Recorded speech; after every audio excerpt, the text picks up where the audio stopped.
বিগত 19 এপ্রিল নারী বিষয়ক সংস্কার কমিশন যেই প্রস্তাবনা উপস্থাপন করেছে, এটা দেখে আমরা স্বাগত জানাবো তো দূরের কথা, বাংলাদেশের আলেম সমাজ এবং ইসলাম প্রিয় জনতা আমরা স্তম্ভিত হয়ে পড়েছি।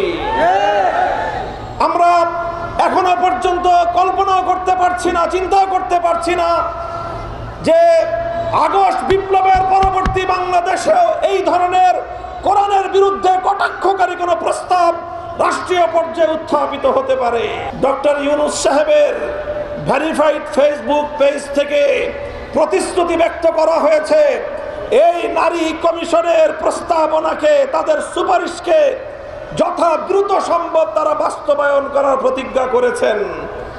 এই প্রতিজ্ঞা করার পর অর্থাৎ তারা আল্লাহর কোরআনের আইনকে, যতটুকু আইন পারিবারিক এবং উত্তরাধিকার আইনের মধ্যে এখনো বিদ্যমান রয়েছে, সেটাকে নাকি বাংলাদেশ থেকে উৎখাত করবেন, এই প্রতিশ্রুতি দিয়েছেন, এই অঙ্গীকার করেছেন ডক্টর ইউনূস সাহেব।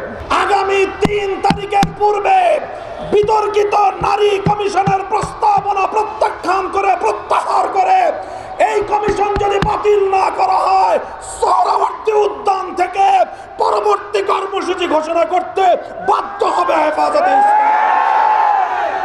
পরিষ্কার ভাষায় বলতে চাই, এমন ফু আমরা জানি 3 তারিখের পর আপনাকে ইঁদুর বানায় ছেড়ে দেওয়া হবে। 3 তারিখ পর্যন্ত টাইম, আপনি কি করবেন করে ফেলেন।